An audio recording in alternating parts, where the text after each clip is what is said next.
Muito bem, então boa tarde, pessoal. Sejam bem-vindos aí. Esse é o nosso último encontro, né, com os diretores. Hoje a Maiara, então, vai estar com vocês. Ela vai se apresentar um pouquinho melhor, né?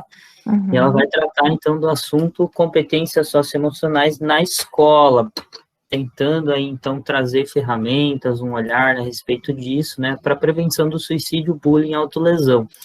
Fiquem bem à vontade, pessoal, para usar o chat, ou às vezes abrir o áudio, né? Se tem alguma pergunta, alguma questão, podem se sentir bem à vontade para perguntar. Tem uma opção, gente, para levantar a mão. É uma ferramenta que está no canto direito embaixo, né? Só levantar a mão eu consigo ver aqui, então a gente consegue se organizar um pouquinho melhor, tá bom? Lembrando de deixarem aí, então, o áudio desligado para não ter nenhuma interferência, né? E a Mayara vai estar falando, então, se alguém quiser falar, ou põe no chat ou levanta a mão que a gente se organiza um pouquinho melhor. Mayara, então, com você, se você quiser se apresentar, a palavra é sua. Tá bom. Boa tarde, pessoal. Então, para quem não me conhece, eu sou a Maiara, sou professora da Rede Municipal de Educação de Medianeira há 5 anos e também há 3 anos me formei como psicóloga e estou atuando na área da psicologia clínica. Então, eu atendo na clínica singular, atendo crianças, adolescentes e adultos. E também terminei uma especialização em avaliação psicológica. Quero agradecer o convite do projeto para falar sobre esse assunto. São 2 assuntos que eu gosto muito, né? A educação, eu amo dar aula, eu gosto muito de dar aula, de estar com as crianças, e a psicologia, né? Então, eu espero contribuir um pouco com vocês, assim como vários de vocês já contribuíram muito comigo na minha formação, na minha atuação como professora. Então, eu quero que vocês se sintam bem à vontade para perguntar, para compartilhar alguma história ou alguma prática que vocês tenham tido com relação a este assunto e que tenha dado certo, que tenha funcionado, né, para vocês. Esse assunto é um assunto muito importante, né? A gente falar sobre a competências socioemocionais, a gente falar sobre habilidades de inteligência emocional na infância, né? Eu considero esse assunto um assunto muito importante no sentido de prevenção a transtornos mentais na infância e também na vida adulta, porque eu acredito muito que uma criança que ela sabe reconhecer as suas emoções, que ela sabe se autorregular, que ela sabe identificar em si as suas emoções agradáveis e desagradáveis e saber o que fazer com essas emoções, né? Eu acredito que essa é uma boa base para que ela adquira habilidades e estratégias de lidar com essas emoções quando elas estiverem mais desreguladas, né? Como é o caso por exemplo, quando a gente fala de transtorno depressivo. É um humor desregulado, né? É uma emoção de tristeza que perdura ali por um tempo. Então, se esse assunto ele for tratado desde a infância, eu acredito muito que é possível, sim, a gente falar em prevenção a transtornos mentais. Claro que a depressão, por exemplo, é um transtorno multifatorial, né? Não é uma causa ou outra, são várias causas genéticas, sociais, culturais, enfim.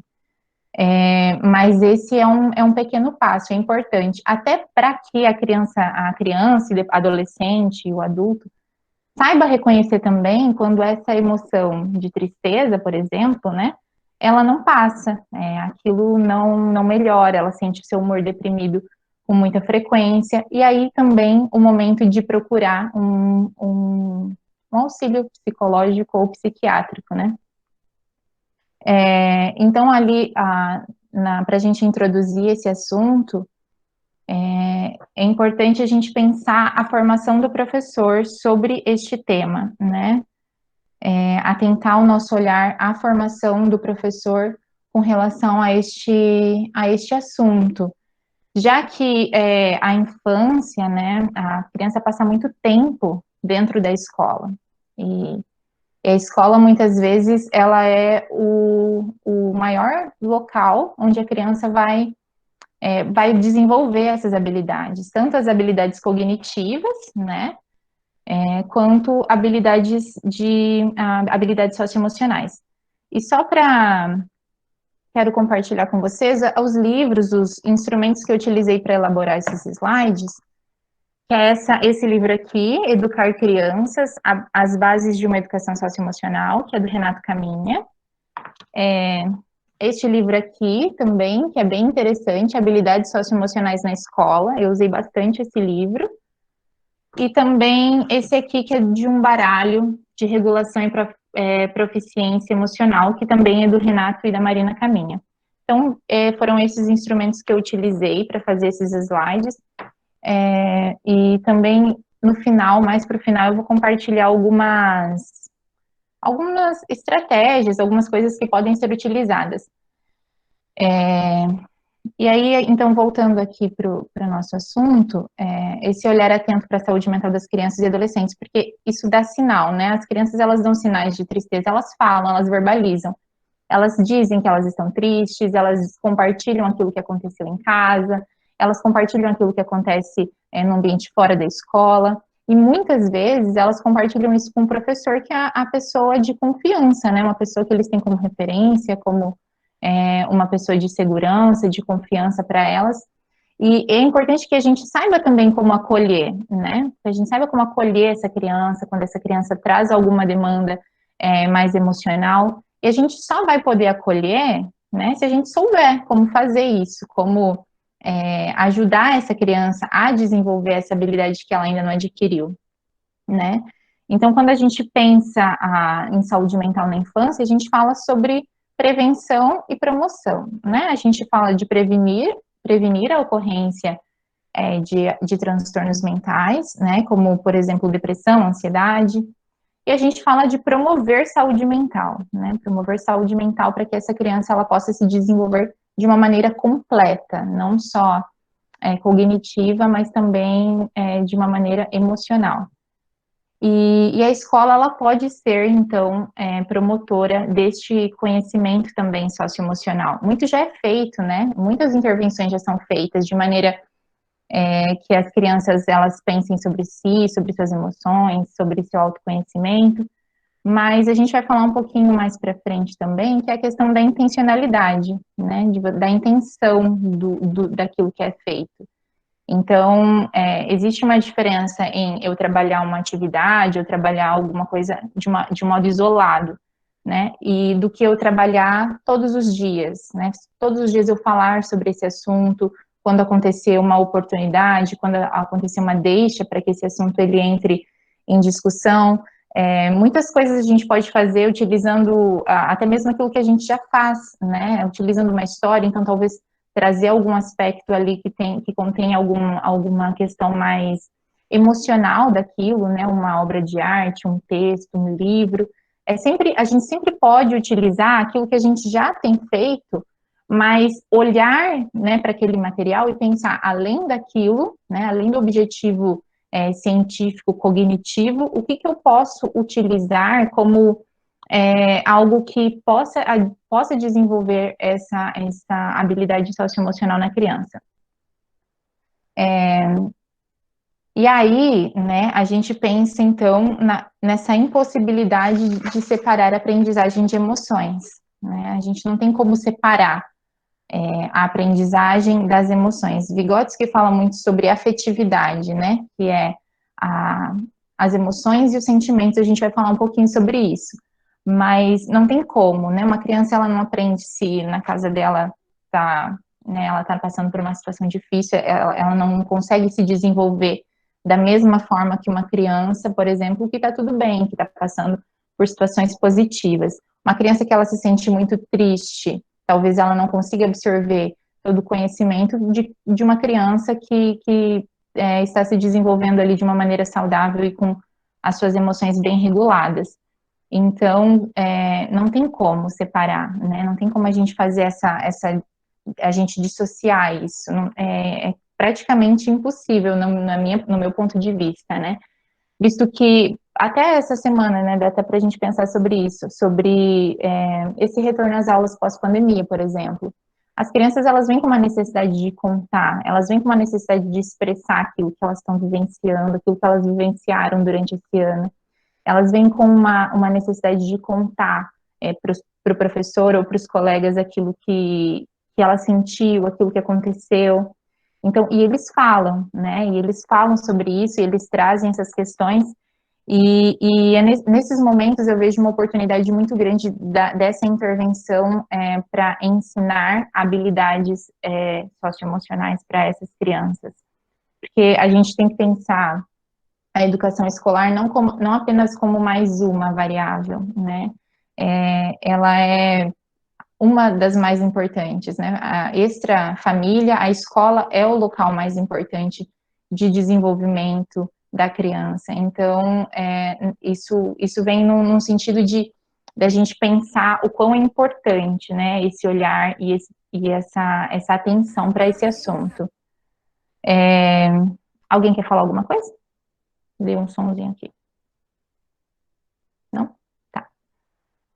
E aí, a gente vê muito, né, nas falas da Lígia, a gente tem visto muito sobre isso, até nessa última fala que a gente assistiu da Lígia online, né, ela falou sobre isso, sobre essa questão afetiva antes, agora, né, nesse momento pós-pandemia, vir antes da questão da aprendizagem, que é esse acolher, acolher esse aluno, é o olhar para esse aluno e entender que ele vivenciou infinitas coisas, né, durante esse período, e a gente não consegue imaginar tudo que essas crianças vivenciaram, né? Então, muitos estão desanimados, muitos estão cansados, né? Eles ficaram tanto tempo em casa, afinal. Então, essa questão afetiva, ela é muito importante de nós pensarmos dentro da escola. E aí, vamos seguir aqui. Tem essa frase aqui que eu achei bem interessante de um artigo que eu li, que falava sobre a pedagogia histórico-cultural, a psicologia histórico-cultural, né? Que é orientar o indivíduo subjetiva e objetivamente na realidade concreta, através das interações na vida coletiva e também nos processos educativos.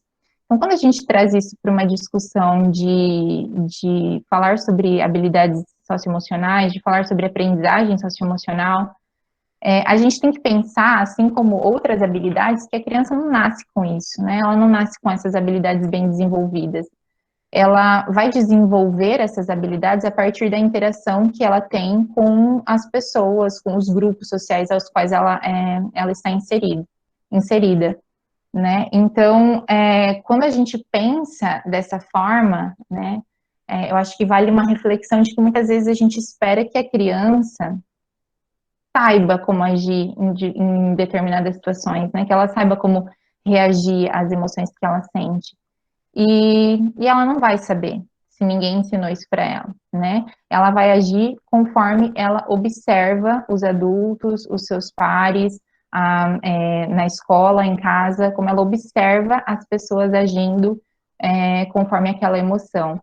Então, se ninguém dizer para ela qual que é a forma, qual que é uma forma mais saudável, qual que é uma forma mais assertiva de lidar com as emoções que ela sente, a gente não pode esperar que ela vá aprender isso sozinha, né? Assim como outras habilidades cognitivas, vamos pensar, habilidades, né, de conhecimentos cognitivos, científicos. Ela não vai aprender se não tiver alguém para ensinar, para mediar essa aprendizagem, né?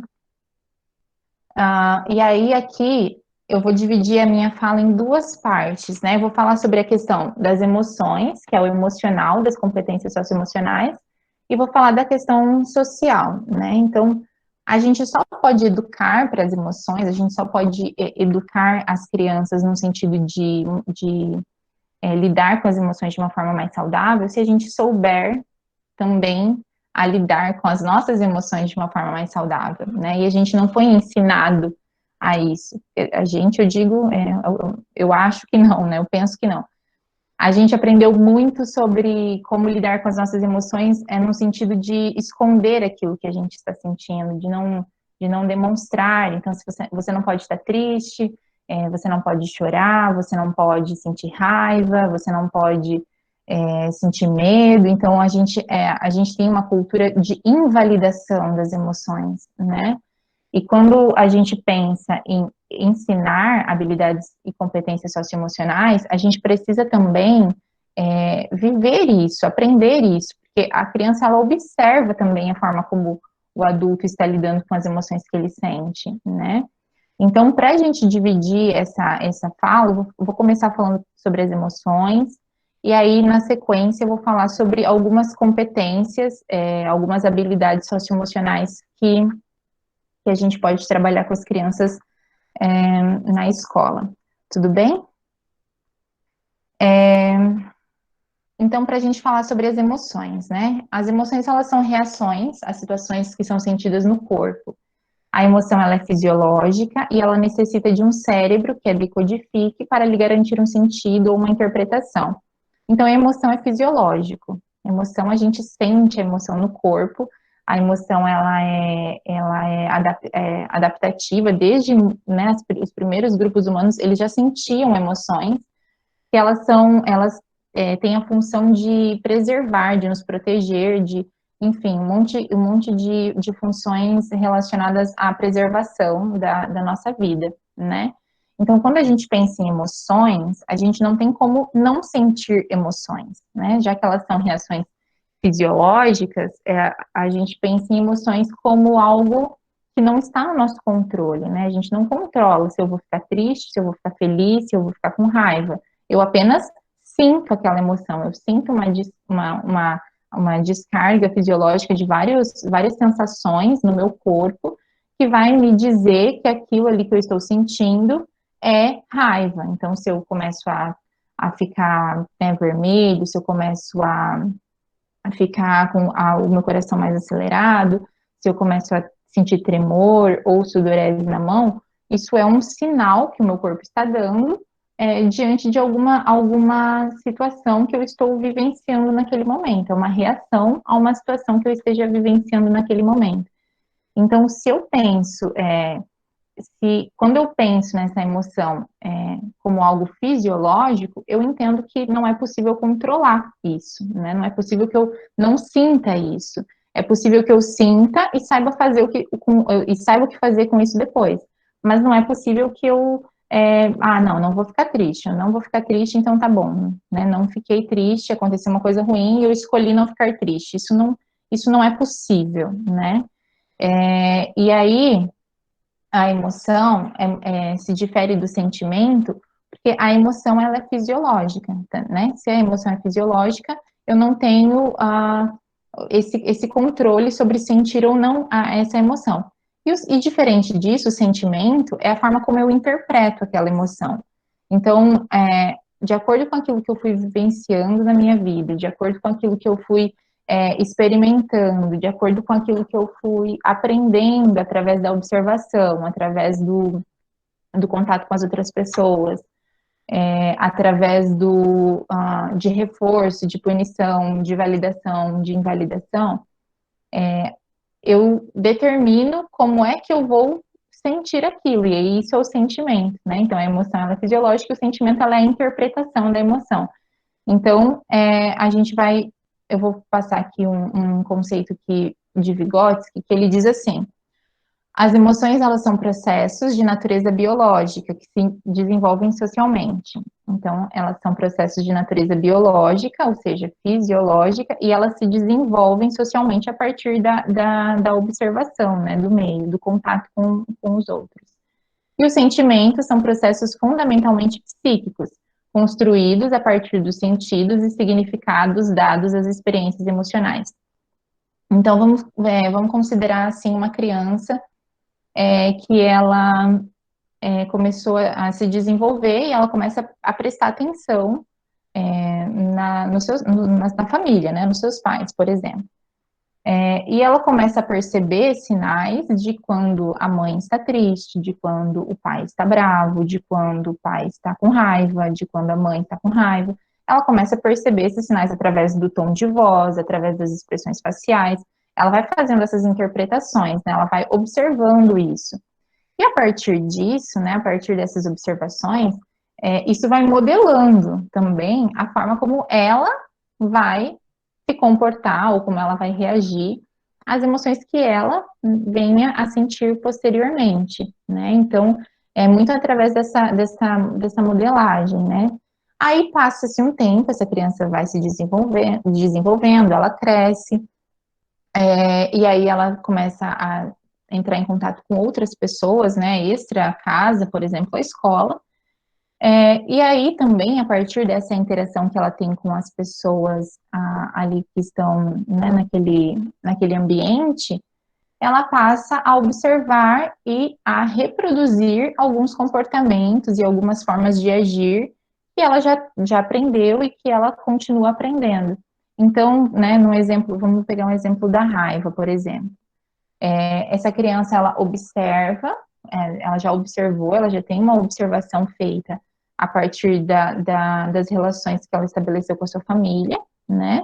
Então, ela vai na escola, por exemplo, quando algo acontece que faz com que ela sinta essa emoção, muito provavelmente, né, ela vai reagir da mesma forma como ela aprendeu. Então, se ela aprendeu que quando ela tá com raiva, ela precisa gritar, ela precisa chorar, ela precisa jogar coisas, quebrar coisas, muito possivelmente é dessa forma que ela vai reagir quando ela sentir aquela emoção, porque a forma como ela entendeu, ela aprendeu, que é a forma correta de agir, né? Porque já que ela viu as pessoas do seu convívio agindo dessa forma, né? Esse é só um exemplo para a gente entender esse conceito, né? Então, outra criança, né, que talvez tenha uma vivência diferente, que teve experiências diferentes, vamos dizer assim, ela talvez entenda que a forma mais adequada dela lidar com a raiva ficando quieta, não falando sobre aquilo, se, se excluindo, né, indo para um canto e ficando lá sozinha, e lidando com aquilo da maneira como ela conseguir, né? Então, assim, essa também é uma forma que ela aprendeu, né? Vamos pensar ali, ela aconteceu uma situação e algum adulto disse para ela que se ela estava com raiva, então ela tinha que pensar, né? Vamos dizer assim, vai lá para o cantinho do pensamento e vai pensar na sua emoção. Muitas vezes a criança ela não tem essa noção, né, de pensar sobre essa emoção. Pensar sobre a emoção é uma habilidade que ela vai adquirir lá por volta dos 10 anos, mais ou menos, que é quando a gente diz que é esse processo de metacognição, né, que é você pensar sobre aquilo que você está sentindo, aquilo que você pensar sobre o próprio pensamento, né. Então, fica muito abstrata essa ideia para a criança. Só que é a forma como ela vai aprender a lidar com essa emoção. Então, possivelmente, quando isso acontecer de novo, é assim que ela vai reagir. E aí, entra uma discussão que eu acho que vale reflexão, né? A gente pensar quais são as formas saudáveis de lidar com a raiva, já que a raiva é uma emoção, ela é fisiológica, não tem como eu escolher se eu sinto raiva ou não. Qual seria a forma mais apropriada de lidar com essa situação, né? De lidar com essa emoção? E aí, para a gente pensar um pouquinho sobre esses conceitos, eu vou falar especificamente sobre cada uma dessas emoções, o porquê que elas são importantes e o que a gente pode fazer quando ela está em excesso ou quando ela está baixa, né? Porque tanto em excesso quanto a ausência delas causa algum tipo de prejuízo, né? E a gente vai ver um pouquinho sobre isso, sobre esses conceitos.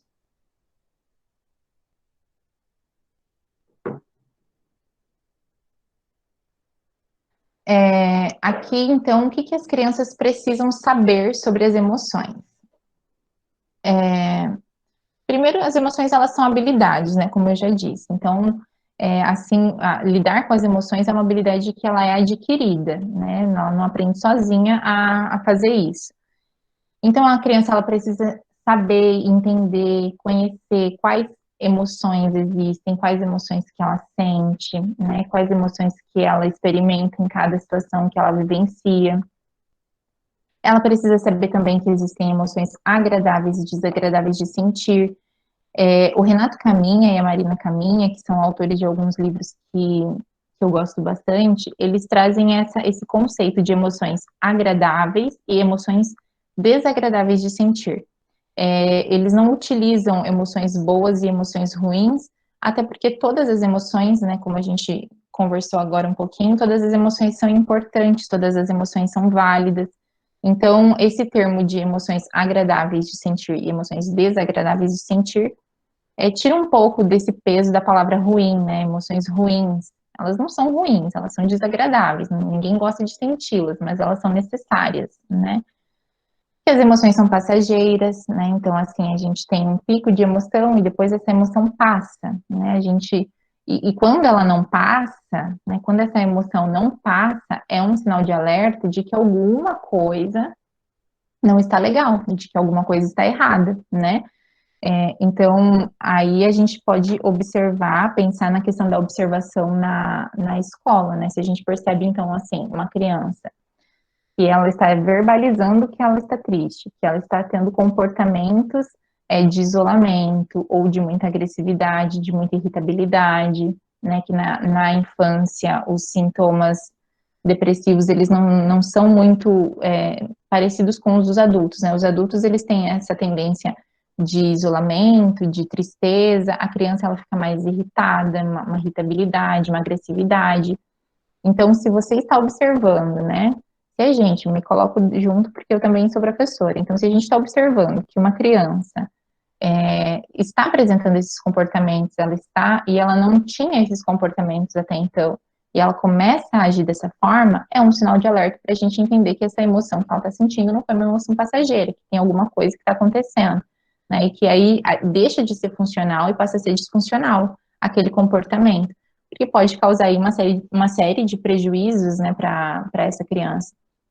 Então, quando a gente entende esse conceito de que as emoções elas são passageiras e a gente ensina isso para as crianças também, a gente trabalha muito numa questão de também começar a falar desde cedo, desde muito cedo, sobre saúde mental com as crianças, né? Para que, quem sabe, cada vez mais a gente tire esse estigma que existe com relação à saúde mental, né? Tire esse tabu de que quem tá com depressão, quem está com ansiedade, é porque, enfim, né, uma infinidade de coisas que a gente associa a isso, é porque, não sei, né, falta de Deus, é falta de ter o que fazer, a gente escuta muita coisa, né? Eu até vou compartilhar com vocês que eu ia começar, para vocês entenderem como isso ainda acontece, não é só as gerações passadas que enxergavam a psicologia, a psiquiatria apenas como, sei lá, para quem é doido, para quem é louco. Vou compartilhar com vocês que eu ia começar a atender uma adolescente, e ele simplesmente, a pessoa responsável por ele, não entrou em contato comigo dizendo que ele não queria de jeito nenhum ir para o atendimento, porque ele não era louco, né? Porque ele não tinha, porque ele não era doido, porque ele não era louco e ele não queria aquilo. Então, quanto mais cedo a gente começar a conversar com as crianças sobre saúde mental, sobre saúde emocional, sobre a importância de a gente perceber o que a gente está sentindo, de a gente perceber as nossas emoções, de a gente se autoconhecer, do nosso autoconhecimento, né? Quanto mais cedo a gente falar sobre isso, mais essas crianças vão entender que tá tudo bem também se, de repente, essa minha tristeza não passa e eu preciso buscar ajuda quando ela for, né, quando ela tiver consciência disso. De que tudo bem eu pedir ajuda, de que eu posso dizer para alguém que, olha, eu tô triste, eu não tô legal, eu não sei o que fazer com isso, né? Então, a gente vai desmistificando também essas questões relacionadas à saúde mental. Outro ponto é que todas as pessoas sentem, não é errado e nem feio, né? Isso é uma coisa muito comum. A gente tem o hábito, e quando eu digo a gente, é a gente, eu também. Fui aprendendo, assim, ao longo desses últimos anos que eu tenho atendido na clínica e tenho estudado bastante sobre essa questão das emoções, né, de habilidades socioemocionais, que não, a gente tem muito um costume de dizer que é feio, né, ou que é errado, ou que a criança não precisa sentir aquilo. A criança vem e diz, ai, tô com medo de tal coisa. O ímpeto, né, a resposta mais rápida que vem é, não precisa sentir medo. Mas, poxa, como não precisa sentir? É o medo dela, não tem como saber o que ela tá sentindo ou não, né? E às vezes, nessa vontade que a gente tem de resolver o problema, a gente acaba invalidando aquilo que ela está sentindo, né? Ou então a criança que, sei lá, está triste, né, por exemplo, tem apresentado vários comportamentos e várias atitudes relacionadas a um humor mais deprimido. A gente já começa nessa nossa vontade de ajudar, né, muitas vezes, a dizer que ela não precisa sentir aquilo, que tá tudo bem, que não vai passar, que é para ela fazer outra coisa. Só que a gente não para ouvir o porquê que ela está sentindo aquilo, por que ela está apresentando aquele comportamento, o que é que está acontecendo, né? A gente não acolhe o sentimento, a gente tem o hábito de querer resolver aquilo para que a gente não tenha que lidar com aquela emoção, né? Ou então uma criança que apresenta ali um comportamento de raiva, por exemplo, né? Um comportamento relacionado à emoção de raiva, que é uma criança que grita, que joga as coisas no chão, né? Isso é comum, a gente sabe que existem essas crianças nas escolas. E aí a gente já tem, né, esse hábito de falar que é feio, nossa, que feio o que você está fazendo, olha que feio, tá todo mundo te olhando, né? Ou quando a criança está chorando, né? Olha que feio, tá todo mundo te olhando. E não é assim, né? A gente também, nós enquanto adultos, a gente também sente tristeza e a gente também tem vontade de chorar às vezes, né? A gente também sente raiva e a gente também tem vontade de gritar, por exemplo, às vezes, né? Então, todo mundo sente. As emoções, elas são universais, todo mundo sente elas. E não é errado sentir e não é feio sentir. E esse discurso que a gente tem de falar que é feio, que é errado, que não é legal, né? É um discurso que invalida a emoção. Então, poxa, olha só, eu fiz, tô me sentindo triste, eu chorei, e alguém me disse que é feio chorar, que menino não chora, por exemplo. Então, eu entendo que aquilo é errado e eu começo a reprimir aquilo que eu tô sentindo, eu vou reprimindo aquela emoção que eu tô sentindo. Então, ao invés de eu lidar com ela, de aprender uma forma de lidar com ela, eu tento colocar ela numa caixinha lá dentro, lá no fundo, para que isso não aconteça, porque afinal, alguém que eu gosto, alguém que é uma referência para mim, disse que aquilo é feio, que eu não deveria fazer aquilo. Então, essa é a importância da gente falar sobre isso, né? Outra, que elas podem conversar sobre suas emoções e sentimentos, que elas podem conversar com o adulto, que elas podem conversar com, né, o professor, nesse caso, né, com a gente na escola, que elas podem conversar sobre aquilo que elas estão sentindo, sobre aquilo que elas estão pensando, e eles fazem isso, né, e a gente sabe que eles fazem isso, eles contam, eles falam, até uns querem contar tudo, né, tudo que aconteceu, eles vêm na escola e contam para o professor. E que tá tudo bem eles contarem, que eles podem confiar nessa figura que é o professor, porque muitas vezes eles não podem confiar em outras pessoas que estão em casa, né? Ou talvez os pais também não saibam como lidar com essas questões, e aí entra toda essa questão que eu falei sobre a invalidação, né? Então, que eles têm uma figura na escola, que é o professor, e que eles podem conversar sobre aquilo que eles estão sentindo e aquilo que eles estão pensando para essa pessoa, né, que é o professor. Existem formas saudáveis de lidar com cada emoção. Então, assim, se a gente pensa, tá, então se a emoção ela é fisiológica, se não tem como eu escolher se eu vou sentir ou não, então quer dizer que eu posso ter qualquer reação a ela? Não, existem formas mais saudáveis de lidar com as emoções, né? Com essas emoções mais desagradáveis, como é o caso da tristeza, do medo e da raiva, né? Então, eu tenho formas saudáveis de lidar com isso. Como, né? De que forma? É isso que eu preciso ensinar para o meu aluno, talvez. Só que aí a gente também precisa se atentar à questão da idade, né? Porque muitas vezes, por exemplo, vamos pensar ali uma questão de raiva, né? Uma criança que está apresentando ali algum comportamento relacionado a essa emoção de estar sentindo raiva. A gente diz assim, ai, pode se acalmar. né? Se acalma. Mas como assim me acalma? Eu não sei como fazer isso, né? Eu não aprendi a me acalmar, eu só sei fazer o que eu tô fazendo. Então, como é que eu vou me acalmar? O que eu vou fazer? Né? Então, a gente precisa dar um direcionamento claro. A gente, às vezes, acha que a criança, principalmente as crianças maiores, a gente acha que elas vão saber lidar com aquilo, que elas vão entender aquilo que a gente está falando, mas não, né? Elas precisam de direcionamentos claros e objetivos. Então, olha só, você vai lá, você vai tomar uma água, você vai contar até 10, você vai respirar fundo, né? Tem técnicas de relaxamento que são relacionadas à respiração. Você vai respirar, ensina a criança a respirar. Como é que ela vai fazer aquilo? Como é que ela vai se acalmar? Então, você não diz simplesmente se acalma. Ah, se acalma, né? Mas como isso? Se alguém diz para você, né? Vamos pensar a gente enquanto adulto. Se alguém vem e diz para mim, se acalma, Mayara. Eu penso, legal, é bom falar, né? Se acalma. Você não está sentindo o que eu estou sentindo, né? Então, a criança também vai nesse sentido, de que como que ela vai se acalmar se ela não sabe como se acalmar? A gente precisa dizer para ela, então, olha, criança, vai lá, vai tomar água, respira, conta, né, vamos contar até 10, vamos respirar, vamos acalmar essa emoção, vamos esperar que essa emoção ela abaixe, porque como eu disse, a emoção ela tem um pico, né? Ela vai, a gente sente, mas depois ela tende a passar. E aí sim, quando essa emoção passar, a gente vai conversar com a criança sobre aquilo. Porque na hora que a gente está sentindo a emoção intensa, também não adianta a gente querer fazer um discurso, a gente querer falar, a gente querer ensinar alguma coisa naquele momento, porque ela não vai absorver, né? Isso vai muito na questão da empatia, que é algo que a gente vai falar depois, mas é a gente perceber que a gente também sente isso, né? Que quando eu tô com raiva, eu também preciso me acalmar para depois eu agir sobre aquilo, para depois eu pensar com clareza qual é a melhor atitude que eu preciso ter naquele momento, né?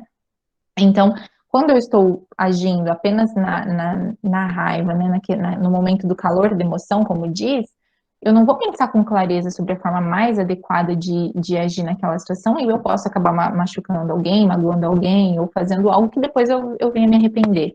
Isso enquanto adulta. Imagina uma criança que não tem essa aprendizagem consolidada. Então, ele precisa ir desenvolvendo técnicas que funcionem para ele, né? Porque eu sempre digo assim, não é tudo que funciona para todo mundo, né? Então, eu preciso pegar para mim aquilo que faz sentido para mim, e eu preciso agir de acordo com aquilo que faz sentido para mim, que é diferente daquilo que faz sentido para você e daquilo que faz sentido para o outro. Né? Eu preciso encontrar habilidades, eu preciso encontrar estratégias que, que de fato, façam sentido para mim, para Mayara, né? Então, quando eu estou sentindo uma emoção muito intensa, o que eu posso fazer? Para mim funciona respirar, fazer uma técnica de relaxamento progressivo, fazer, sei lá, uma mindfulness, que é você estar no momento presente. Tá, isso funciona para mim, mas para o outro vai funcionar outra coisa. Então a gente precisa ir ensinando estratégias para que a criança também encontre aquilo que faz sentido para ela nesse processo, né? E uma coisa muito interessante também é que as crianças elas aprendam que as emoções causam reações fisiológicas.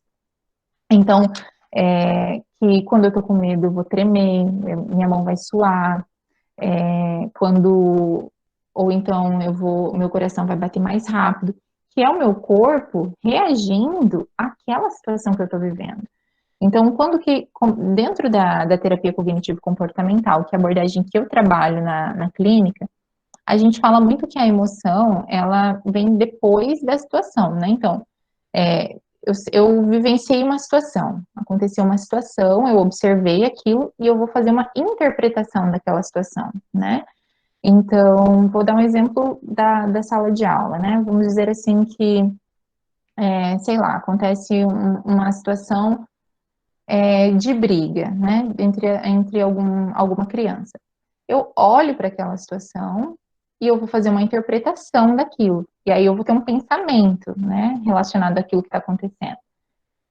E depois do pensamento, eu vou ter uma emoção. Então, se eu observo, se eu penso que aquilo, isso vai acontecer, isso que está acontecendo não é certo, isso é errado, ele me magoou, isso falando no sentido da criança, né? Ele me magoou, ele me ofendeu. A criança, ela pensou aquilo, ela vai interpretar aquilo que está acontecendo. E aí ele vai sentir uma emoção de acordo com aquele pensamento que ele teve, como, por exemplo, a raiva. Então, se eu penso que alguém foi injusto comigo, se eu penso que alguém me ofendeu, se eu penso que alguém me magoou, eu vou me sentir de acordo com aquilo que eu estou pensando, com a situação que eu estou vivenciando. E isso vai ter um impacto sobre o meu corpo, uma reação fisiológica. Eu vou sentir meu coração bater forte, eu vou sentir minha mão suar, eu vou sentir uma série de reações fisiológicas. E isso é importante que a criança saiba sobre isso, porque afinal, quando ela identificar, que começar a aparecer algumas reações fisiológicas, ela já pode perceber que algo não está legal, que ela está sentindo alguma coisa que não é comum, né? Que ela não tenha sentido. Então ela começa a perceber essas reações e identificar, olha, tô com meu coração acelerado, será que eu tô sentindo o quê, né? Ela já vai começando a fazer essas associações.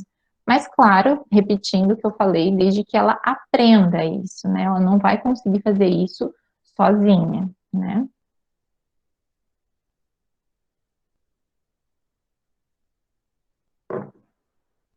E aí, gente, eu tô indo, tá?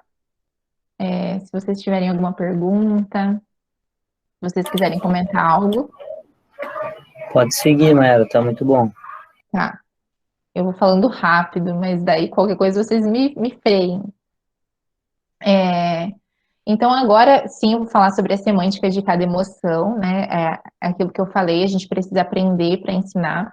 É claro que muito disso vocês já fazem, né? A gente já faz na escola.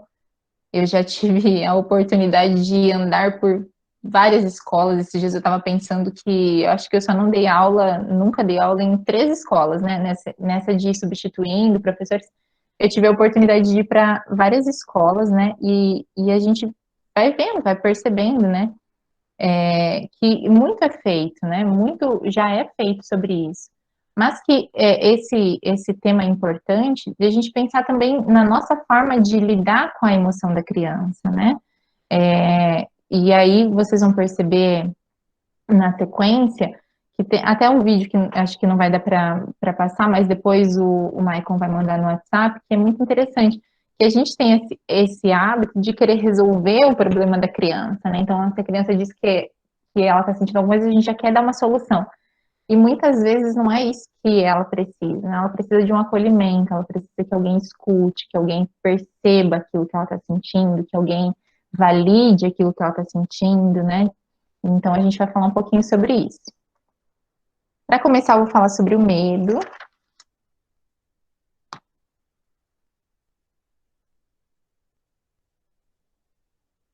Então, aqui, calma aí, deixa eu só.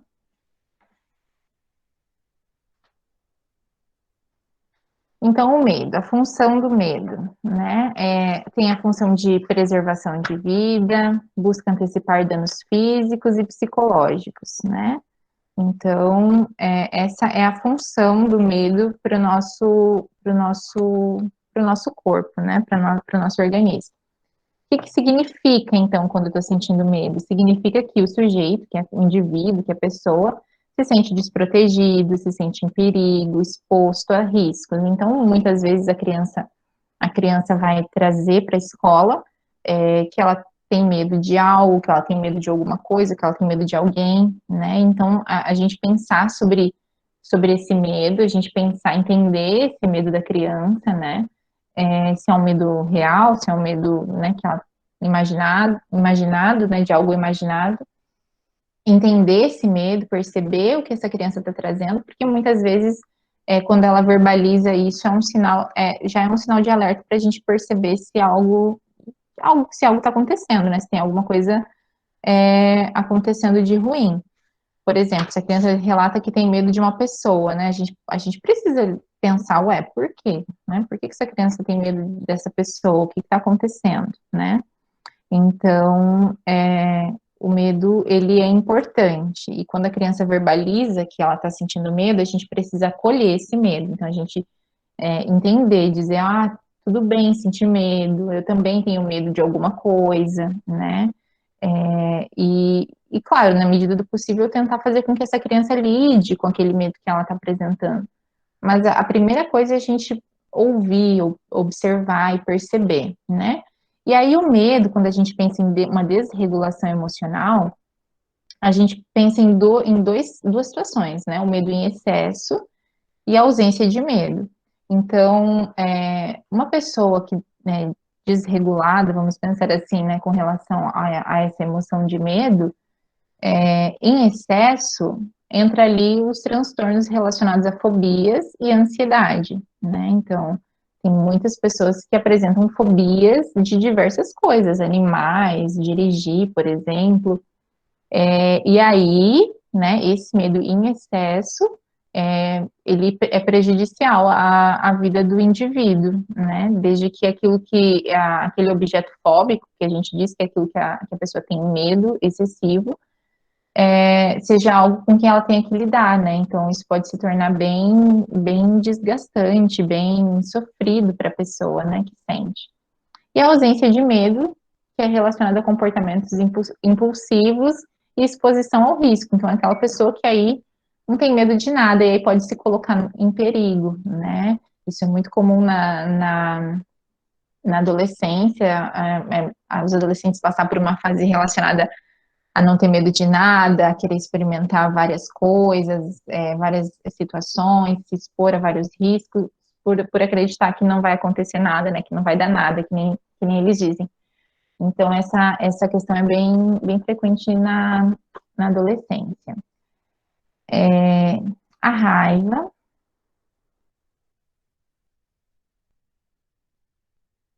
A função da raiva é uma função de preservação, é um posicionamento de colocar limite no outro, evitando que esse outro se torne invasivo, se torne abusivo.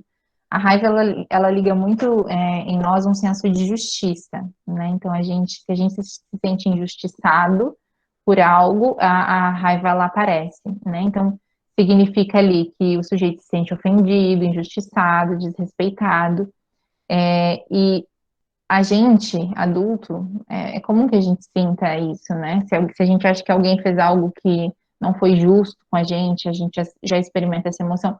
Claro que agora a gente consegue regular essa emoção com mais facilidade, né? Mas se a gente pensa no ponto de vista da criança, não. Então ela sente e ela age de acordo com aquilo, né?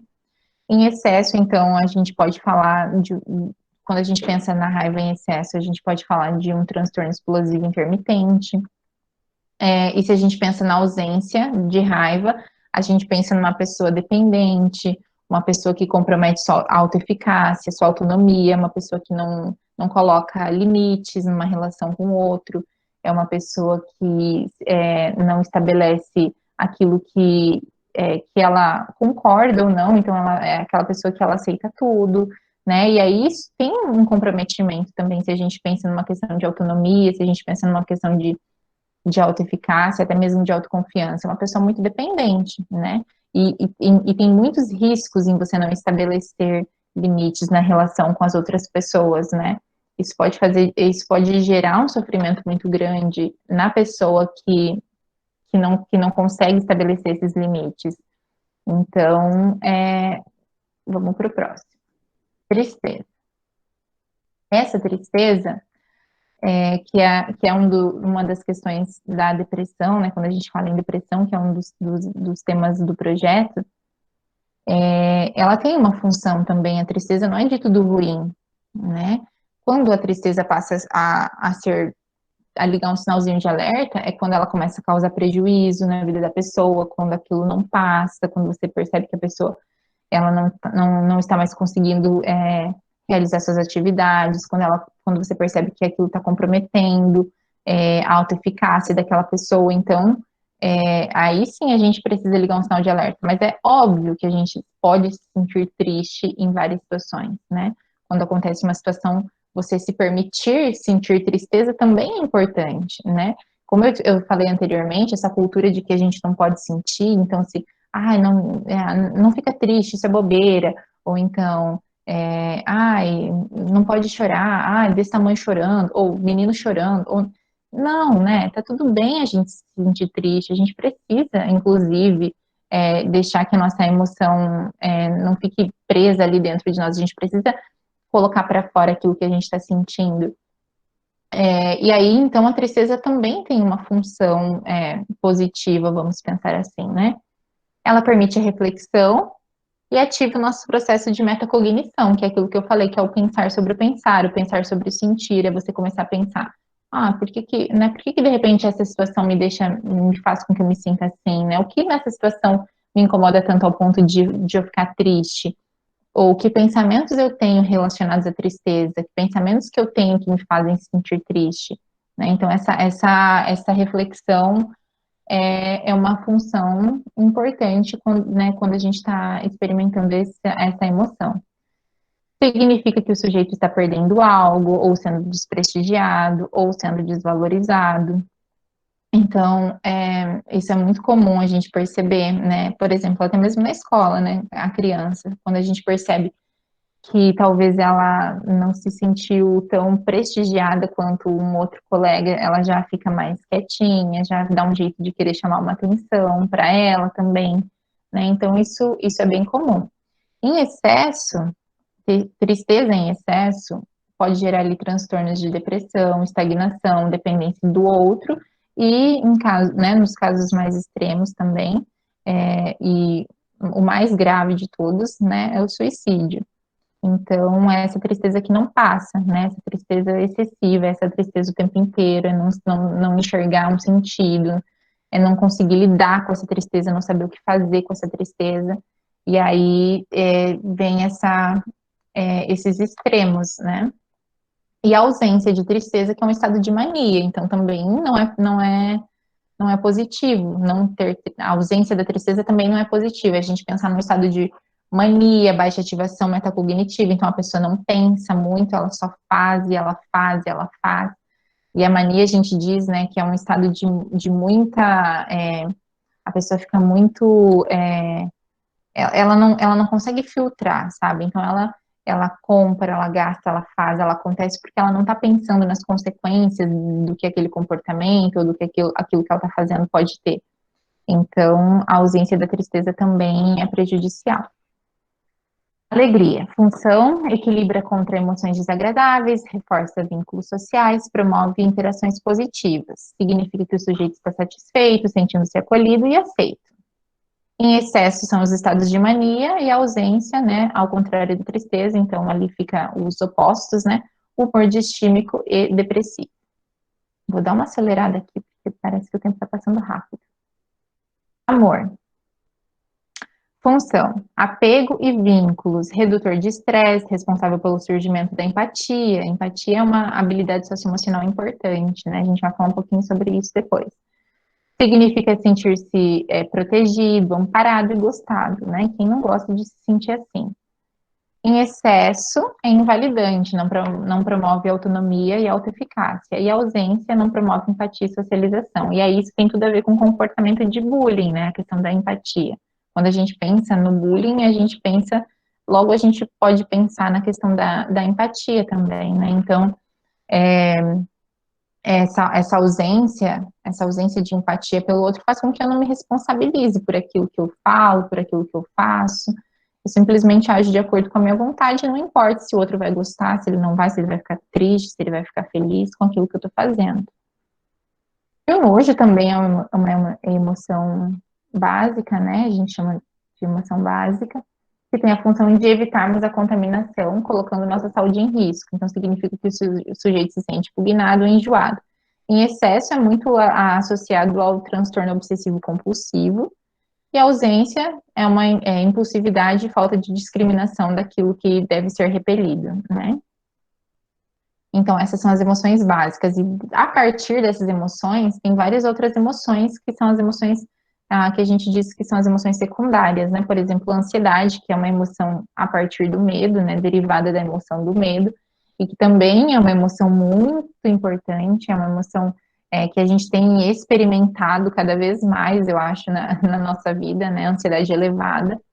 Essa ansiedade que a gente sente, ela, né, eu costumo dizer que parece que eu sinto a ansiedade vindo às vezes, né, eu consigo visualizar ela chegando. Então, a ansiedade também é algo que aparece muito na escola, as crianças ansiosas, né? Aquelas crianças que falam, elas precisam falar tudo, elas precisam fazer tudo, e a gente olha, né, dá vontade de falar, calma, respira, né? Se acalma, essa necessidade da criança de falar, de fazer e de acontecer. Então, a ansiedade também é bem presente, a gente consegue perceber bastante essa emoção nas crianças, né, na escola. E aí, vamos falar um pouquinho sobre esse desenvolvimento socioemocional. Então, como eu falei já um pouquinho sobre isso, as crianças, elas aprendem progressivamente a ter consciência de suas emoções e das emoções de outras pessoas. Então, quanto mais nova uma criança, menos ela vai ter consciência das suas emoções. Então, ela sempre vai precisar de um adulto que a regule, que ajude ela a se autorregular, que ensine para ela sobre aquilo que ela está sentindo, né? E aí as crianças, e também as emoções de outras pessoas, que essa é uma habilidade importante. Além da gente reconhecer as nossas emoções, a gente reconhecer as emoções das outras pessoas.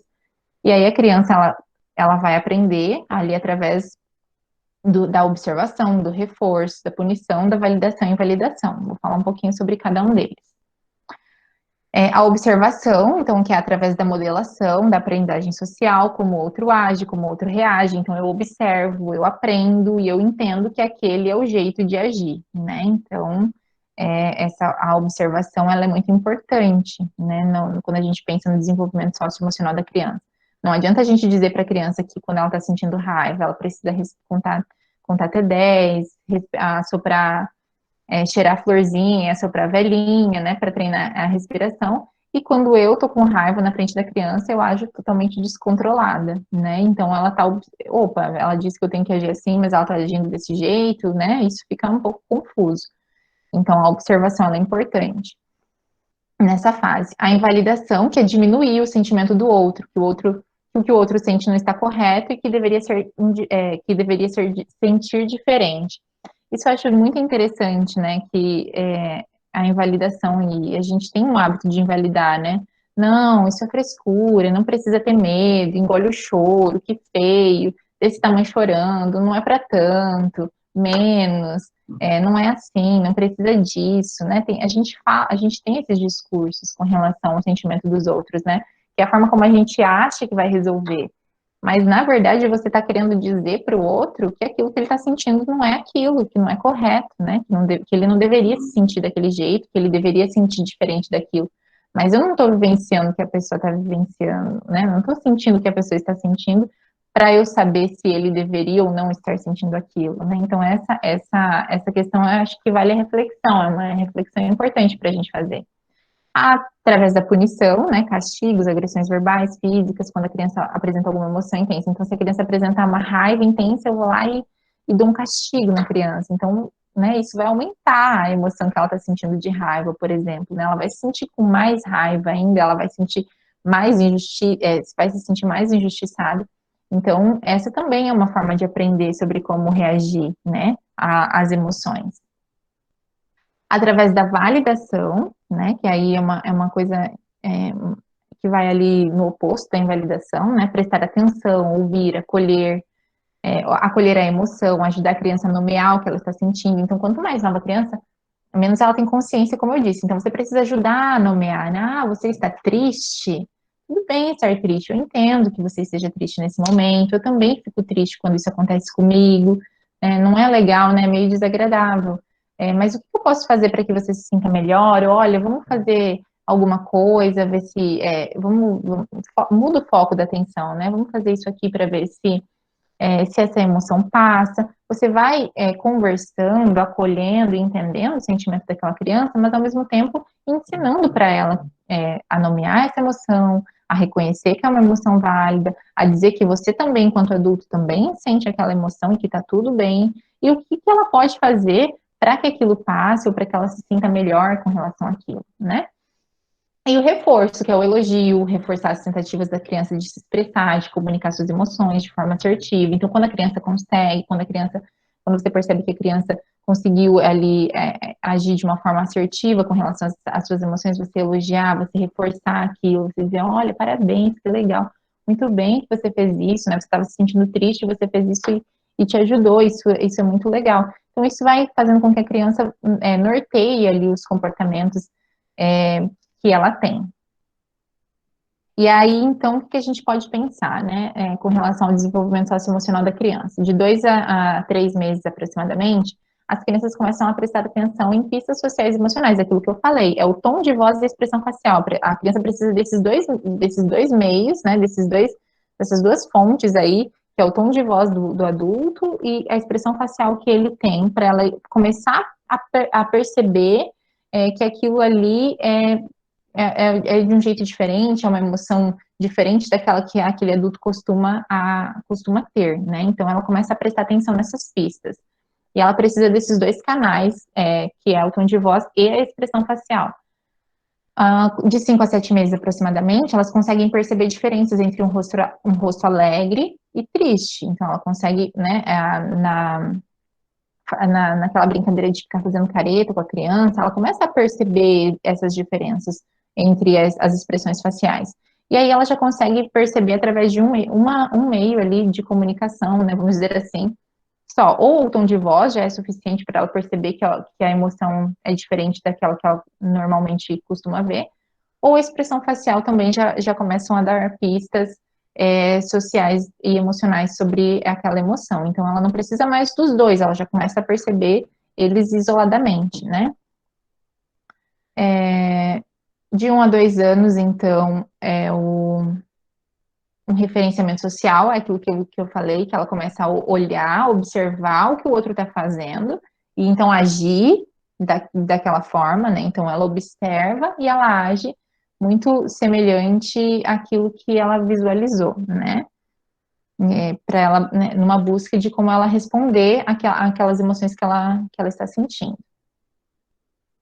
De 3 a 5 anos, então ela começa a compreender ali o reconhecimento, a identificação das emoções, entendimento simples de maneiras apropriadas de expressar e regular suas emoções. Então, aquela atividade é sempre feita, eu acho, né, uma atividade com essas crianças da pré-escola e também do CMEI, dos rostinhos das emoções, das carinhas tristes, das carinhas felizes, né? De todas as expressões faciais, então a criança já começa a nomear essa emoção, ela já começa a perceber essa emoção, né? Se você trabalha lá com, por exemplo, uma revista, né? Então ela consegue perceber o rostinho da pessoa que está ali e dizer a emoção que aquela pessoa está sentindo, provavelmente, né? Ela entende também qual uma forma apropriada de se sentir, de se expressar com algumas emoções, desde que seja ensinado para ela, né? Aquilo que eu já falei, não adianta a gente esperar que ela vá saber fazer isso sozinha, porque ela não vai conseguir, ela precisa que alguém ensine. De 6 a 9 anos, então, começa um aumento de autorreflexão, emoções podem mudar de acordo com as situações, então, se eu estou feliz, mas aconteceu alguma situação, a minha emoção muda de acordo com aquilo que eu estou vivenciando, de acordo com a experiência que eu tive. Então, ela já tem essa autorreflexão, né? Eles já conseguem pensar sobre isso. E 10 anos tem essa ambivalência, né? Eles conseguem sentir e expressar sentimentos opostos ao mesmo tempo. Então, mais de uma emoção ao mesmo tempo. É uma característica ali de aproximadamente 10 anos. Mas isso né, no geral, não quer dizer que todas as crianças que têm 10 anos vão saber fazer isso, ou então, todas as crianças que têm ali entre 6 e 9 anos vão conseguir fazer isso. Não vão conseguir, se elas não aprenderem, né? Então, assim, não tem como a gente colocar todas elas dentro de uma caixinha, né? Isso é mais ou menos para a gente se nortear. Só que isso depende muito também das experiências sociais que essa criança vivencia. Isso depende muito também da forma como que essa criança se relaciona com as outras pessoas, da forma como as outras pessoas se relacionam com essa criança. Então, tem uma série de fatores que influenciam. E aí, um conceito que eu acho muito legal, que tem aqui nesse livro aqui que eu mostrei para vocês, e nesse aqui também, que é a gente trabalhar com as crianças, esse conceito aqui de que as emoções, elas são como ondas, né? Então, e nós somos como os barquinhos. Então, às vezes tem algumas ondas que elas são mais fortes, elas são mais intensas, mas que elas vão passar, né? E o barquinho, ele vai continuar ali navegando por esse oceano. Então, é interessante a gente falar isso com as crianças porque elas conseguem visualizar, né? Elas conseguem entender bem esse conceito de que as emoções, elas são como ondas, então elas vão passar, elas vão vir, mas elas vão passar, algumas vão ser mais fortes, outras vão ser mais fracas, mas que essas emoções, elas vão passar, assim como as ondas, e que a gente vai continuar ali navegando como os barquinhos. Dá até para fazer essa atividade representada mesmo, né, com o barquinho, escrever a emoção que a criança está sentindo, fazer essa analogia é bem interessante, as crianças pegam muito isso, elas entendem isso. É bem legal. Vamos falar também agora na segunda parte, né, que é a questão socioemocional, a questão da aprendizagem socioemocional. A gente falou da questão emocional, vamos falar da questão social, tá? Então, quais competências, quais habilidades são importantes de serem desenvolvidas na escola? Então, autoconhecimento, né, que é a criança entender as suas limitações, as suas forças, aquilo que ela é bom, aquilo que ela não, aquilo que ela é boa, aquilo que ela não é tão boa, porque a gente não é bom em tudo, né? A gente não é bom em tudo. Então a gente precisa saber aquilo que eu sou bom e trabalhar em cima daquilo, né? Dessa minha potencialidade, e também reconhecer que algumas coisas vão ser as minhas limitações e que eu vou precisar me dedicar um pouquinho mais para isso, mas que também eu não posso ficar me torturando, né? Por conta disso. Habilidades sociais, que são aquelas habilidades que contribuem para relacionamentos saudáveis, que estimulam a cooperação, a comunicação, capacidade de resistir a pressões. Então, habilidades sociais, isso é muito importante na escola, isso é muito importante para a criança, na adolescência, né, a gente percebe ali um tanto de adolescentes que têm dificuldade em habilidades sociais, que não conseguem se relacionar, que não conseguem estabelecer ali vínculos de amizade. Então, como isso prejudica o desenvolvimento socioemocional desse adolescente? E essas habilidades, elas podem ser trabalhadas na escola. A questão do autocontrole, que é diminuir a impulsividade, gerando atitudes mais adequadas aos objetivos. A empatia, né? Assumir o ponto de vista do outro, criando laços entre as pessoas. E decisões responsáveis. Prepara para avaliar consequências e fazer escolhas construtivas. A gente vai conversar um pouquinho mais sobre isso. E aí, então, por que esse tema na escola? Para ajudar a criança a aperfeiçoar a sua autoconfiança e a sua autoconsciência e confiança, manejar suas emoções, controlar seus impulsos, promover e aumentar a resiliência e empatia, melhorar a relação aluno-aluno e professor e aluno, trabalhar a prevenção ao bullying, à depressão, à autolesão. Tem algumas habilidades que elas têm tudo a ver com a prevenção tanto do bullying, quanto a depressão, quanto a autolesão. A gente vai conversar um pouquinho sobre isso também. E outras questões emocionais. Aí aqui eu tinha feito uma tabela que era para a gente fazer juntos, né? Mas eu já preenchi algumas coisas. Que a gente precisa pensar, né? Eu acho bem interessante essa tabela quando a gente pensa na infância. Quais são os maiores desafios emocionais e comportamentais que a gente vê na escola, né? Eu coloquei ali alguns, né? Bullying, agressividade, falta de atenção. Quais são as habilidades de vida importantes? Que a gente pensa assim, que habilidades, eu olho para o meu aluno, que habilidade que eu acho importante que esse meu aluno tenha, né? O que é importante que esse meu aluno adquira enquanto habilidades de vida? Aí eu coloquei ali algumas também. Coloquei empatia, resiliência, autoconhecimento, autoconfiança, gestão de conflitos, resolução de problemas e do que as crianças precisam, né? Então, elas precisam de direcionamento, elas precisam de afeto, de acolhimento, de instrução. Alguém gostaria de acrescentar alguma coisa aqui nessa tabela?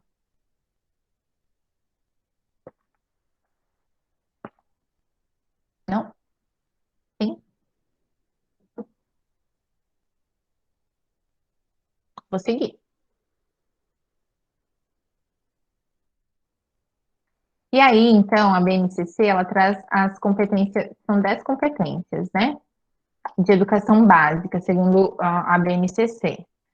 E aí, dentro dessas competências, tem algumas que têm tudo a ver com o assunto que a gente está conversando hoje, né? Quais seriam elas?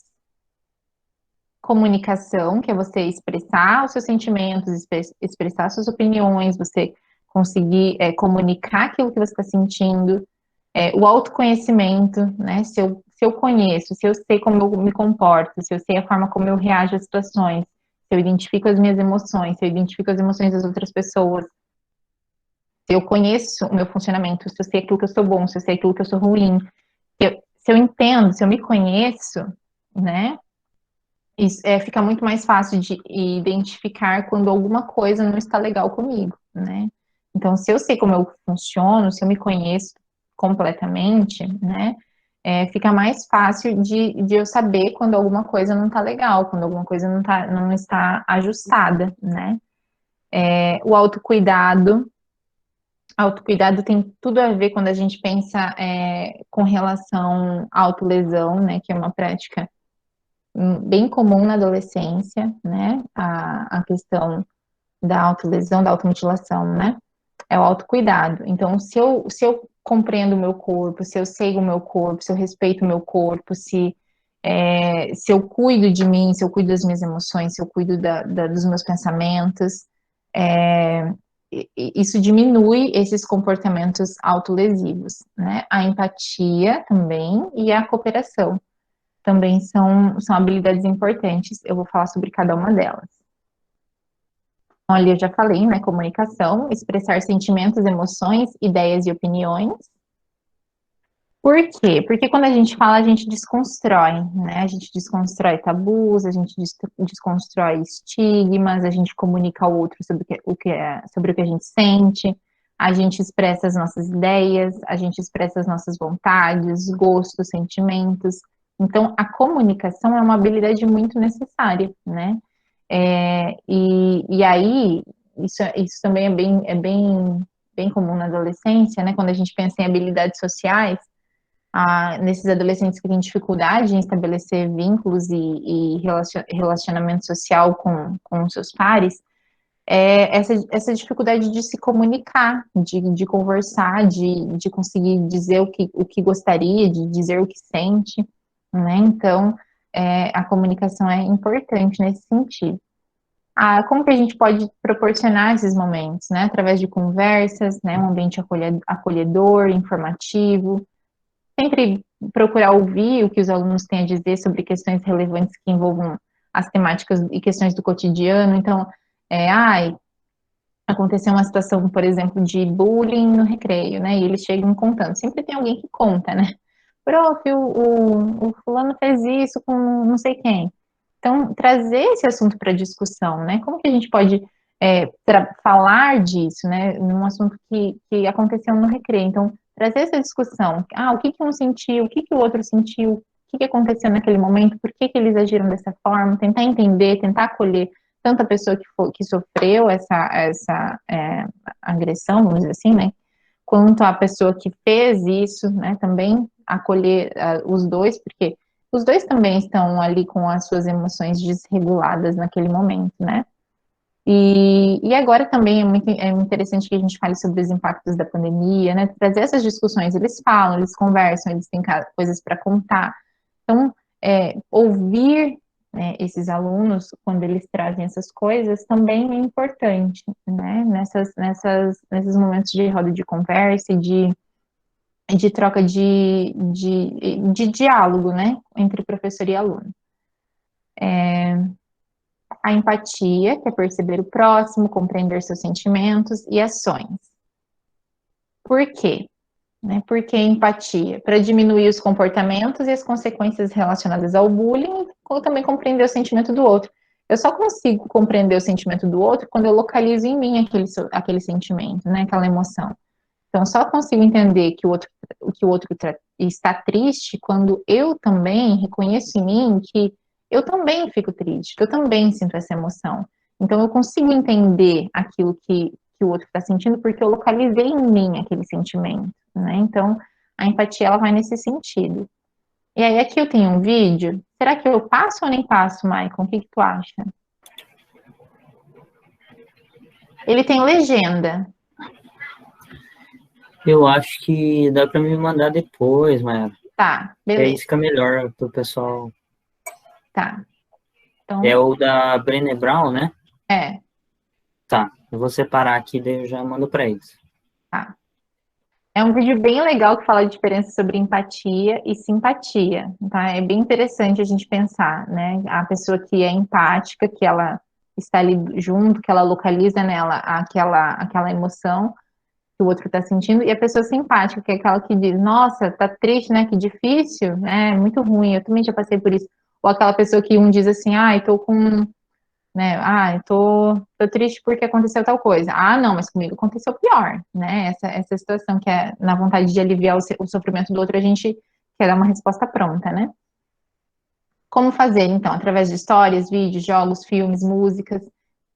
Eu vou falar um pouco mais sobre isso aqui, então eu vou dar uma passadinha, tá? Os diálogos também, a importância dos sentimentos agradáveis, desagradáveis, tudo isso. Calma aí, vou passar aqui, que depois a gente vai falar um pouco mais.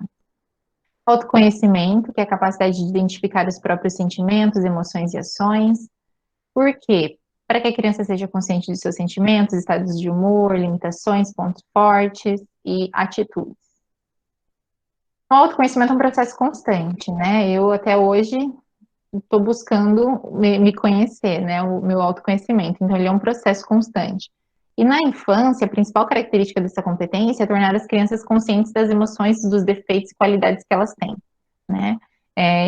Intervenções diárias podem ser realizadas em sala de aula, e elas já acontecem, né? Eu percebi ali agora, nesse começo de ano, várias questões relacionadas aos gostos, às preferências dos alunos, né? Foi feito várias atividades nesse sentido, de identificar ali coisas relacionadas à vida deles mesmo.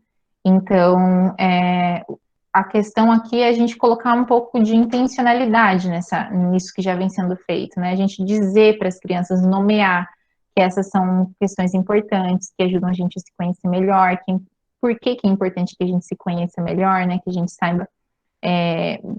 saiba bastante sobre nós mesmos. E aí, aqui também a frase que estava ali atrás. O como fazer e o porquê fazer devem estar revestidos de intencionalidade. A gente nomear, dizer o que a gente está fazendo, por que a gente está fazendo, né? Aí, aqui, na escola, né? Como a gente pode fazer? Então, tem algumas atividades que eu coloquei aqui, são algumas, né? Nossa, os professores são tão criativos.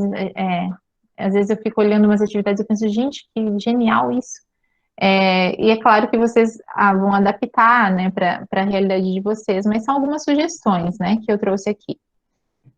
Mapa dos rostos e sentimentos, então, o objetivo disso é encorajar a criança a nomear suas emoções através do desenho. O desenho é muito importante, a produção escrita é muito importante para que a criança coloque para fora ali, que ela consiga externalizar aquela emoção, aquilo que ela está sentindo, aquilo que está acontecendo. Então, o desenho e a escrita são ferramentas importantíssimas nesse sentido. Esse aqui é bem legal, que é o boliche das emoções. Então, se você trabalhou as emoções com as crianças, é legal fazer esse boliche com as crianças menores, né? Que também o objetivo de estimular as expressões das emoções, conversar sobre cada uma delas, conversar sobre como cada uma delas reage no nosso corpo, pensar em estratégias de como lidar com cada uma, e tudo isso através de um recurso lúdico, né, que é bem interessante. Essa aqui a gente faz muito, né, na escola, que é a autoimagem no papel. O objetivo é desenvolver a autoestima, percepção das reações fisiológicas das emoções, autocuidado. Então, assim, uma atividade que a gente já faz, a gente pode olhar para ela e tentar entender, tentar pensar, né, o que, além daquilo, eu posso trabalhar, além daquele conteúdo científico, que é o conteúdo que eu estou trabalhando na sala de aula, o que eu posso puxar daquilo para talvez conversar um pouquinho ali sobre questões emocionais, sobre questões de habilidades socioemocionais, né? Então, ali, essa atividade tem os rostinhos, né, que eles podem desenhar, e o corpo. Nessa atividade do corpo, dá para trabalhar as questões das reações fisiológicas de cada emoção ali, né, então, dá para a gente trabalhar onde que a gente sente o medo, onde é que a gente sente a raiva, onde é que a gente sente a alegria, onde é que a gente sente a tristeza. Então, dá para a gente adaptar, né, fazer junto com as atividades que a gente já faz. Essa capa de revista é bem legal, o objetivo é desenvolver na criança o autoconhecimento, então, montar ali como se fosse uma capa de revista, quais fatos sobre a vida dessa criança importantes estariam estampados nessa capa de revista, né? E aí, essa atividade é uma atividade que desenvolve o autoconhecimento, né? Que é você olhar para o passado, entender sua história também, né? Isso é importante. A cápsula do tempo, O objetivo da cápsula é trabalhar autoconhecimentos, memórias afetivas. Então, a cápsula do tempo é aquilo que você faz um registro lá, né? Uma foto da família, um objeto que a criança gosta, alguma coisa que a criança queira colocar nessa cápsula para guardar, né? E aí você dá para combinar de abrir com a criança no final desse ano letivo, por exemplo, né? Um exemplo. E aí trabalhar essas questões também relacionadas ao autoconhecimento e às memórias afetivas com a criança. Uma carta que ela escreveria para ela no futuro ali, né? Para a criança no futuro, para ela no futuro. Esse é um exercício bem interessante também para a gente pensar essa questão do autoconhecimento. O Museu de Mim, trabalhar também autoconhecimento e memórias afetivas. O Museu de Mim é a criança trazer objetos que sejam do gosto dela, que sejam os objetos preferidos dela, ou que contem a história dela, e trazer para a escola, para compartilhar e mostrar para os colegas. Isso com as crianças pequenas é bem interessante, elas sentem bastante valorização nisso, né, nessa atividade. O emocionômetro, que é identificar as emoções e intensidades, então ali eles colocam o rostinho das crianças nas emoções, de acordo com aquilo que elas estão sentindo. Também dá para utilizar o termômetro para verificar a intensidade da emoção, o termômetro das emoções que a gente diz, né? Dá para fazer com as crianças menores e também com as maiores. Tudo pode ser adaptado àquilo que já é feito na escola, né? O mural dos elogios, né, trabalha bastante essa questão da empatia. Então você dá para ser em forma de mural, dá para ser em forma de envelope de cartinha, onde diariamente são colocados mensagens positivas para os colegas, para a professora, né, dá para fazer direcionado a todos os alunos e também professores. E aí, todos os dias ou todas as semanas, tem um dia para escrever um elogio para os colegas, né? Então coloca ali. E aí depois aquela criança lê aquilo, né? E ela vai se sentir valorizada, vai se sentir querida, vai se sentir amada também, né? Então esse é um exercício que dá para a gente trabalhar com relação à empatia. Aí aqui, então, eu trouxe alguns livros como recursos. Então tem vários livros aqui. Depois eu acho que o Michael vai mandar os slides, eu não sei muito bem. Mas esses livros aqui são livros que alguns eu olhei e eu sei que tem em algumas escolas. E aí também é uma oportunidade de trabalhar algumas questões, né? Então, o que fazer quando você se preocupa demais? Entendendo a ansiedade de separação, não quero sair da bolsa. O que fazer quando você reclama demais? Tem vários livros aqui, ó. Quando me sinto triste, quando sinto medo, coleção de sentimentos. Acho que esses aqui tem na escola, se eu não me engano. Mas eu acho que sim. As Cores das Emoções, O Monstro das Cores, são livros que falam sobre emoções, sobre algumas habilidades. Zé Zangado, Quando a Tristeza Aparece, tem alguns que falam sobre valores também, sobre empatia, sobre afetividade. Então, são livros que podem ser utilizados como recursos, né? Tem também filmes, né? Que dá para trabalhar com as crianças. Não precisa passar, claro, né, o filme inteiro, mas talvez pegar um recorte daquilo que você gostaria de trabalhar, né, pegar um recorte de uma situação ali que esteja de acordo com aquilo que você vai trabalhar naquele dia, ou está pensando em trabalhar, sentiu a necessidade de trabalhar isso na sua turma, pegar um recorte e trabalhar em cima disso, né, com os alunos. Então, tem vários filmes ali, e do lado tem ali uma descrição do que pode ser trabalhado dentro de cada um deles, né? E músicas também, né? Músicas que trabalham em relaxamento, outras que trabalham em questões de amizade, empatia. Tem vários recursos, né? É o que eu disse, tem muita coisa que a gente já utiliza na escola, só que talvez um olhar diferente, né? Alguma coisa, um olhar de algo que a gente não tenha percebido, né? Que às vezes passa despercebido. Ah, nossa, essa música dá para trabalhar tal coisa, que legal. Então, né, na próxima vez que eu contar essa música, eu posso aproveitar, deixa e falar sobre esse assunto, né?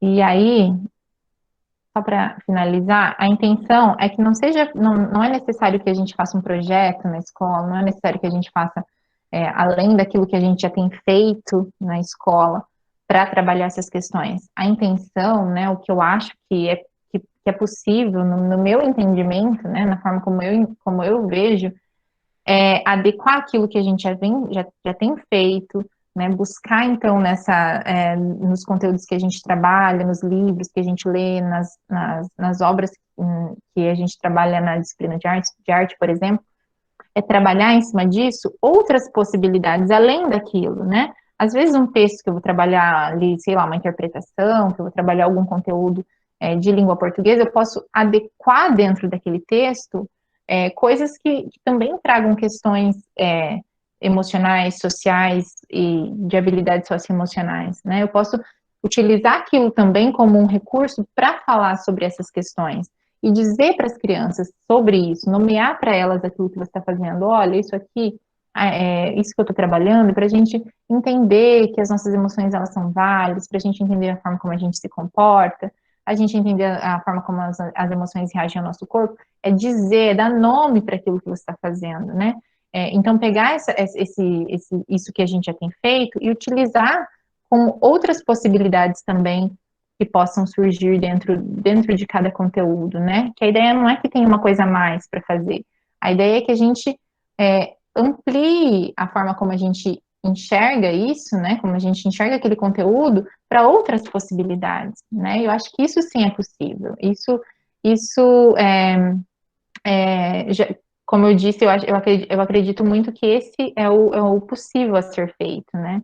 Para que também não fique uma sobrecarga sobre ninguém, né? Então, é isso que eu gostaria de dizer. Dei uma acelerada ali, achei que eu ia falar com mais tempo, mas acabei tendo que acelerar. Mas obrigada, gente, obrigada pela atenção. Eu não tô vendo ninguém, parece que eu tô falando sozinha, mas eu sei que vocês estão aí.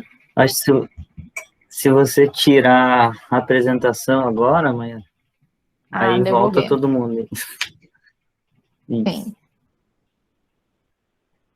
Se alguém gostaria de dizer alguma coisa, se alguém gostaria de fazer alguma pergunta, se alguém gostaria de fazer algum comentário. Estou aqui. Oi, gente, agora eu vi todo mundo. Que legal. Acho que ainda tá. Deixa eu fechar. Tá, parei. Aí, agora tá melhor. Ai, que bom é vocês. O pessoal tá aí. Eu vou mandar para vocês, pessoal, no chat aqui, as perguntas, né? Nós temos as perguntinhas que vale como presença. Mandei. E também o questionário de avaliação do módulo, tá? Muito bem.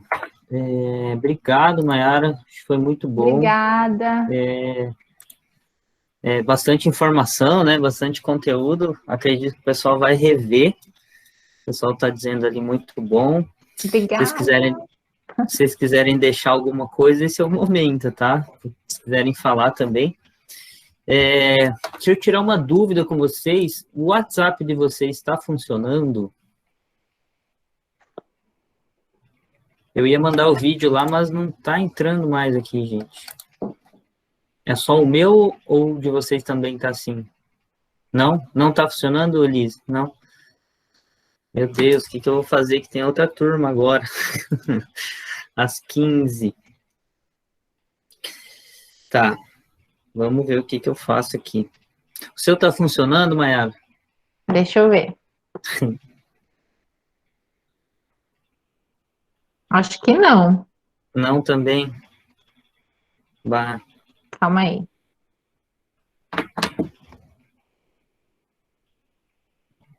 Te mandei uma mensagem, recebeu? Não. Mas você conseguiu mandar? Não, não foi. Tá, eu vou ver o que eu vou fazer aqui. Mas muito bem. Gente, obrigada. Muito bom falar com vocês, mesmo sem ver vocês. Mas é como eu disse, né? Eu espero poder contribuir um pouquinho com vocês, né? Olha ali nos rostinhos que eu já trabalhei junto. Com vocês que tanto já contribuíram comigo como prof, então eu fico muito feliz, muito legal. Estou muito feliz. Muito bom esse encontro. Depois, se você quiser mandar, Mayara, Os slides? os slides, aí tem que ter o seu contato, né? Se alguém quiser entrar em contato também, né? Sim. Aí tem certinho lá. E é assim que a gravação estiver pronta, eu mando para você também e para todo o pessoal, tá? Tá bom. Tá bom. Tchau, Tá bom? gente. Até Beijos. mais, pessoal.